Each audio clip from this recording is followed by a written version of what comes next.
kati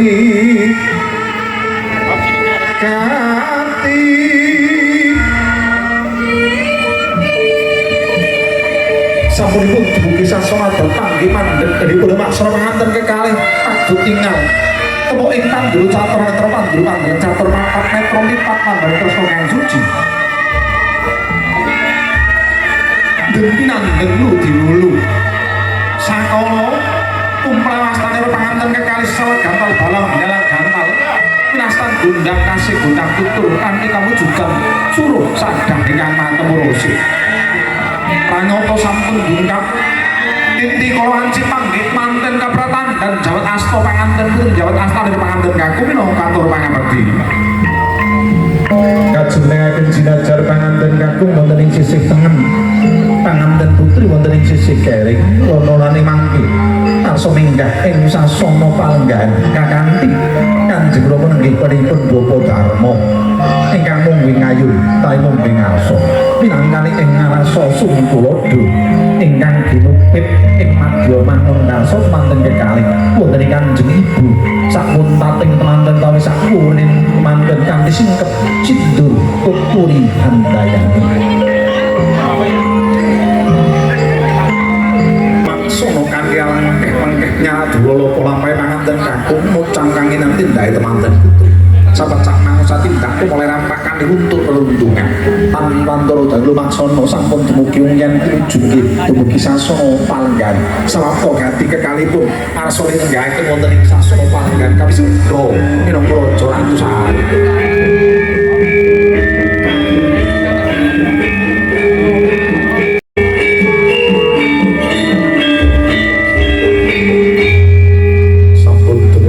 sasana palenggan sang panganten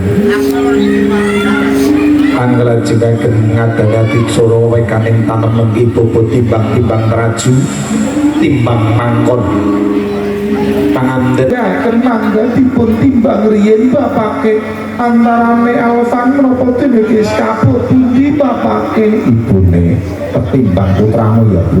barang setimbang wis padha nepi pada bobote pada tresnane ayo Bu dininggahake bareng-bareng monggo bapakne saged icung sampun kraos samyantepipun sami bobotipun sami tresnanipun pratandhani dipun sangga samyanteping tresna dipun nenggahaken dening punipun Bapa Darma kanthi pandhawa mantra Ibu Hawa kakang kawang adi ari-ari dan ingsun Darma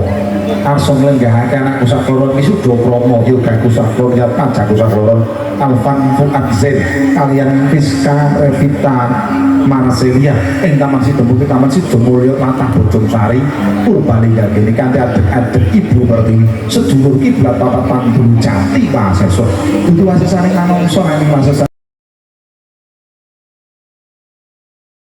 Coro Gatin nggih minangka rombongan sekeran kanthi kalekanan kadanan kacar kucur apa wae dene kawak minangka pratandha wong liya kang wis dadi sana tilam kula selapus bangga kang sinulam sikat Polonjono dipun paringaken dibaten kang garwa saking Mas Zen dipun paringaken dibaten Mbak Fiska sampun katampi asta kekalih tinadan sindur rinet ana kamarebel prapan iki dijergalukan Gusti Pinati ugi minangka tiyang sepuh ingkang sampun misuwur agaripun paring sebut tutur lan umur emangke dipun paringi dawuh sedaya paringipun kakung sekedhik menapa dari kathah wajibipun dipun syukuri langkung pikir pesemripun konjo cukup dipun ginakaken menapa mesinipun ugi sameneh dipun simpen jroning kendhogo kencana sumating beding saged murakabi kemuliku bareng bujana dahar antawisipun Mas Zen kalian Mbak Fiska ayo sayang maem saya monggo kakang Mas Dahar kakang Mas tamune urung pada dahar awake dhewe wis maem tamunipun mangke sekedhap malih kakang Mas oh iya tamune mengko sedhela maneh tentang napa sayang monggo dipun telasaken isin akeh tamu monggo bengi bae kene entong nggih kakang Mas enak banget saya roti banyu pawitra wening tirta kang sampun kasembuh dening para sepuh dipun dongani para kiai puri meneping Pancandriya ning cita rasa budi muwah karsa leres asrep sing manah kepindane siniran Tirta-Marta anggange dimakan kurang kan aku seneng maem panggang aku seneng karo pupune kurang kan aku seneng karo dadane kurang kan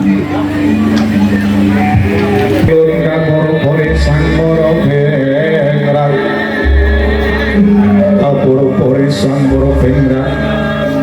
moro bengrat jengkar saking gambar manganten kaku nganti garwane kapur makanan lolos dumpit canelo duwung mangking calon tarumpah minangka sumekor mata nomor ibu mabutuhkan di kumpulnya ketipaten yo yang sebutan kaping asal tumungkul konjeming bantul wadanani matur prasaja sang Jayu Biska Revita Marcelia wonten kasalipun Kanjeng Rama Ibu Bapak kula ingkang sowan kawulapun Biska sowan panjenengan Kanjeng Rama nyuwun pangapunten Bapak sedaya kalepatan nyuwun pangapunten Bapak sedaya dosa dinten menika lawan wantu tak keping asta kula ngaturaken sunuwun pangapunten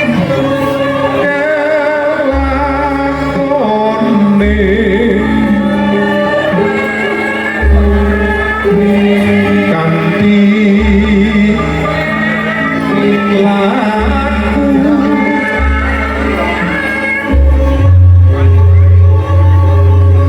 sugeng kalian Rama minangka pangukir jiwa dene sugeng kali binyakari papaning yoga brata nawa candra dasari sangang sasi 10 dina mapan garwane ibu sawise narakan padangan dina kagolo mentah pinten saking kuncung ngancik gelem cilik nganti diwasa gudang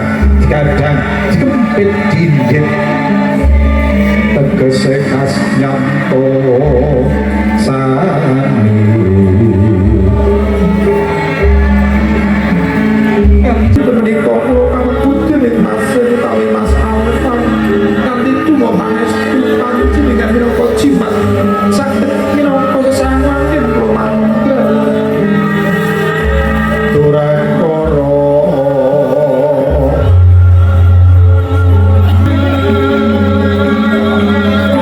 aturipun Mas Sen Bapak oleh kang sowan wonten kasopan jenengan Bapak Sewu Sungkem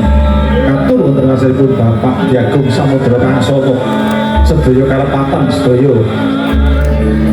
dosa nyuwun pangapunten Bapak kula ngrepotaken kaliyan panjenengan nyuwun donga pangestu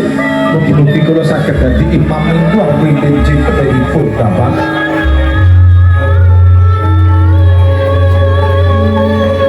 sing mas potong ibring mangkon mutiara kangri nonce saking yang sepuh gumanti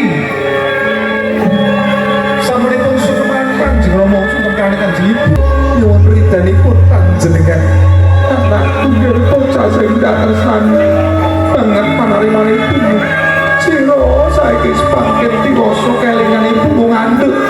9 wulan 10 dina kelingan ibumu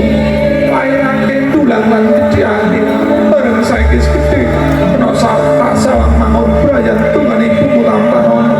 sing slamet dunya akhirate Bapak ora bisa nyangoni apa-apa nggih Bapak mung bisane nyangoni donga sing rukun sing langgeng sing jujur